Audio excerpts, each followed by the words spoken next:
Hi friends, welcome back to my YouTube channel. അപ്പൊ ഇതാ ഓണം ഇങ്ങത്താറായി എന്ന് പറഞ്ഞ് ഓണം ഒന്ന് തലയിൽ കയറിയല്ലേ. എല്ലാരും ഓണപ്പാച്ചിലായിരിക്കും, ഞാനും അത്തരത്തിലൊരു ഓണപ്പാച്ചിലാണ്. വേറെങ്ങും അല്ല കേട്ടോ, തിരുവോണത്തിന്റെ അന്ന് നമ്മുടെ റെസിഡൻസ് അസോസിയേഷൻ ഒരു അത്തപ്പൂക്കള മത്സരം സംഘടിപ്പിക്കുന്നുണ്ട്. ഒരാവേശത്തിന്റെ പുറത്ത് ഞാൻ ചാടിക്കയറി പേരൊക്കെ അങ്ങ് കൊടുത്തു കേട്ടോ. സോ അതിനാവശ്യമായിട്ടുള്ള പൂക്കളൊക്കെ ഒന്ന് നോക്കി വെക്കണം, പിന്നെ അല്ലറ ചില്ലറ സാധനങ്ങളും വാങ്ങിക്കാനുണ്ട്. അതിനു വേണ്ടിയിട്ടാണ് എന്റെ ഇന്നത്തെ ഈ ഓണപ്പാച്ചില്. ഇന്നത്തെ ഈ യാത്ര ബസ്സിലും ഓട്ടോയിലും ഒക്കെ ആയിട്ടാണ് കേട്ടോ.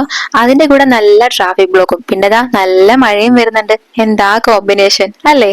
ഹായ് ഫ്രണ്ട്സ്, അങ്ങനെ നമ്മളിതാ ചാല മാർക്കറ്റിലേക്ക് എത്തിയിരിക്കാണ് കേട്ടോ. ഇവിടെ നിന്നാണ് നമ്മൾ പൂ വാങ്ങിക്കാൻ വേണ്ടിയിട്ട് ഉദ്ദേശിക്കുന്നത്. അങ്ങനെ നമ്മളിതാ വന്ന വഴിക്ക് ആദ്യം കണ്ടൊരു പൂക്കടയിൽ തന്നെ കയറി പൂവിന്റെ റേറ്റ് ഒക്കെ ചോദിച്ചു കേട്ടോ. കിലോയ്ക്ക് എത്ര എന്നുള്ള രീതിയിൽ നമ്മൾ വിലയൊക്കെ ചോദിച്ചത്. അത്യാവശ്യം നല്ല പൂവൊക്കെ തന്നെ ആയിരുന്നു കേട്ടോ. ഫ്രഷ് പൂ തന്നെയാണ്. ഞങ്ങൾ ചെന്നത് ഒരു ഉച്ച സമയത്താണ്, എന്നിട്ടും പൂവൊക്കെ നല്ല ഫ്രഷ് ആയിട്ട് തന്നെ ഇരിപ്പുണ്ടായിരുന്നു. കടകൾ മാറുമ്പോൾ തന്നെ പക്ഷെ റേറ്റിന് നല്ല വ്യത്യാസം ഉണ്ടായിരുന്നു കേട്ടോ. ഫൈനലി അത്തപ്പൂക്കള ഇടാനുള്ള പൂ എവിടുന്നാ വാങ്ങിക്കേണ്ടതെന്നൊക്കെ തീരുമാനം എടുത്തതിന് ശേഷം അവിടുന്ന് നമ്പരും വാങ്ങിച്ചിട്ട് ഞങ്ങളിതാ തിരിച്ചിറങ്ങി കേട്ടോ. പോകുന്ന വഴിക്ക് മൺചിരാത് വിൽക്കുന്ന ഒരു കട കണ്ടു. അവിടുന്ന് കുറച്ച് മൺചിരാതും കൂടെ വാങ്ങിക്കാന്ന് വിചാരിച്ചു. പല റേറ്റിനുള്ള മൺചിരാത് ഉണ്ട് കേട്ടോ. ഈ കാണുന്നത് 5 രൂപയുടേതാണ്. ഈ കാണുന്ന ചെറിയ മൺചിരാതാണെങ്കിൽ 2 രൂപയ്ക്കാണ്.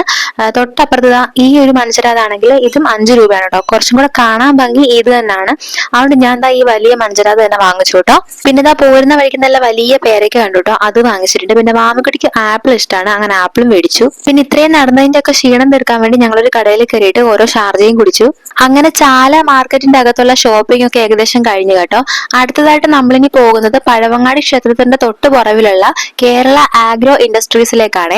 അമ്മയ്ക്ക് അവിടെ നിന്ന് എന്തൊക്കെയോ വിത്തും ചെടിയും ഒക്കെ വാങ്ങിക്കണമെന്ന് പറയുന്നു. ഈസ്റ്റ് ഫോർട്ടിലോട്ട് പോകുന്നതോറും തിരക്ക് ഇങ്ങനെ കൂടി വന്നുകൊണ്ടേ ഇരിക്കുകയായിരുന്നു കേട്ടോ. ഈ ഓണത്തിരക്കൊക്കെ ഒന്ന് മാറിയിട്ട് അച്ഛനും കൂടെ ഉള്ള ഒരു ദിവസം പോയി ഈ ചെടിയും വളവും ഒക്കെ വാങ്ങിച്ചാൽ പോരെയെന്ന് ഞാൻ ചോദിച്ചതാണ് കേട്ടോ. പക്ഷെ ആക്കത് ഇന്ന് തന്നെ കിട്ടിയേ പറ്റത്തുള്ളൂ എന്ന് പറഞ്ഞാൽ നിന്നിപ്പോൾ എന്നെയും കൊണ്ട് പോവാണ് കേട്ടോ. അങ്ങനെ നമ്മളിത് ആഗ്രോ ഇൻഡസ്ട്രീസിൽ എത്തിയിട്ടുണ്ട്. കുറെ അധികം നല്ല ചെടികളുടെ കളക്ഷൻ ഉണ്ട് കേട്ടോ ഇവിടെ. അതുപോലെ നല്ല നല്ല ചെടിച്ചട്ടികളും ഉണ്ട്.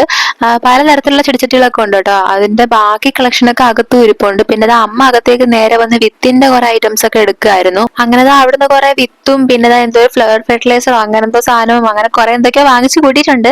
ഇവിടെ തന്നെ താഴത്തെ ഫ്ലോറിൽ ഇങ്ങനെ കുറച്ച് പ്രോഡക്ട്സും കൂടെ ഒക്കെ ഉണ്ട് കേട്ടോ. ഇവിടെ ഞാനൊരു റാഗി പപ്പടവും അതുപോലെ ഒരു ബീട്രൂട്ട് പപ്പടവും എടുക്കുന്നുണ്ട്.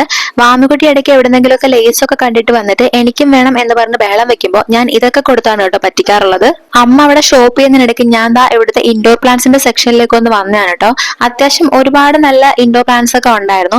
പക്ഷെ അമ്മയ്ക്ക് ഈ ഐറ്റംസ് ഒന്നും വലിയ താല്പര്യമില്ല. ആകെ നല്ല പൂവൊക്കെ ഉണ്ടാകുന്ന വീടിന്റെ പുറത്ത് വെക്കുന്ന ചെടികളോടൊക്കെയാണ് താല്പര്യം. എനിക്ക് നേരെ തിരിച്ചാണ്. എനിക്ക് ഇങ്ങനത്തെ ഇൻഡോർ പ്ലാന്റ്സ് ഒക്കെ ഭയങ്കര ഇഷ്ടമാണ് കേട്ടോ. അങ്ങനെ അവിടെ നിന്ന് ഇറങ്ങി അടുത്ത് ഇനി അമ്മയ്ക്ക് അക്കൂറത്തിലിടുന്ന പാല് വേണമെന്നോ മീനെ വേണമെന്നോ മീൻ കൊടുക്കുന്ന ഫുഡ് വേണമെന്നോ എന്നൊക്കെ പറഞ്ഞ് അടുത്തതാ പോകുന്നുണ്ട്. ഇപ്പൊ ഈ എടുത്തു വെച്ചിരിക്കുന്ന സാധനങ്ങൾ തന്നെ എങ്ങനെ വീട് വരെ ചുമന്നെത്തിക്കും എന്ന് ആലോചിച്ചുകൊണ്ടിരിക്കുകയായിരുന്നു ഞാൻ. അതിനിടയ്ക്കാണ് അമ്മ പുതിയ പുതിയ സാധനങ്ങൾ തേടി പോയിക്കൊണ്ടിരിക്കുന്നത്.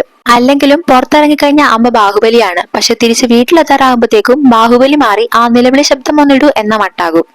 അങ്ങനത്തെ കറക്കമൊക്കെ കഴിഞ്ഞപ്പോഴത്തേക്ക് സമയം വൈകുന്നേരം ആകാറായിട്ടോ. ഉച്ചക്കത്തെ ലഞ്ച് സ്കിപ്പ് ആയതുകൊണ്ട് തന്നെ എന്തെങ്കിലും കഴിക്കാമെന്ന് പറഞ്ഞ് ഒരു ഹോട്ടലിൽ കയറി ഓരോ ദോശ ഓർഡർ ചെയ്തു കേട്ടോ. മോശം പറയരുതല്ലോ, ഇതുപോലെ ഉപ്പില്ലാത്ത ഒരു ദോശയും സാമ്പാറും ചമ്മന്തിയും ഞാൻ എന്റെ ജീവിതത്തിൽ ഇതുവരെ കഴിച്ചിട്ടില്ല. പിന്നെ വിശപ്പ് മാറാൻ വേണ്ടി ഞാനൊരു ഫ്രൂട്ട് സർബത്ത് ഓർഡർ ചെയ്തു. മറ്റേ ദോശ പാർസൽ ചെയ്തു കേട്ടോ. വീട്ടിൽ കൊണ്ട് ഉപ്പിട്ട് കഴിക്കാന്ന് വിചാരിച്ചു. അങ്ങനെ ഇന്നത്തെ ഓണപ്പാച്ചിലൊക്കെ അവസാനിപ്പിച്ച് ഞങ്ങളിതാ തിരിച്ച് വീട്ടിലേക്ക് പോവാണ്. പിന്നെ എന്റെ ഈ വ്ലോഗ് ആദ്യമായിട്ട് കാണുന്ന ആരെങ്കിലും ഒക്കെ ഉണ്ടെങ്കിൽ നമ്മുടെ ഈ ചാനൽ ഒന്ന് സബ്സ്ക്രൈബ് ചെയ്ത് സപ്പോർട്ട് ചെയ്യണേ. ഇനിയും ഇതുപോലെ നല്ല നല്ല കുഞ്ഞു കുഞ്ഞു വ്ലോഗ്സുമായിട്ട് ഞാൻ വരുന്നതായിരിക്കും. അതുവരേക്കും ബൈ ബൈ.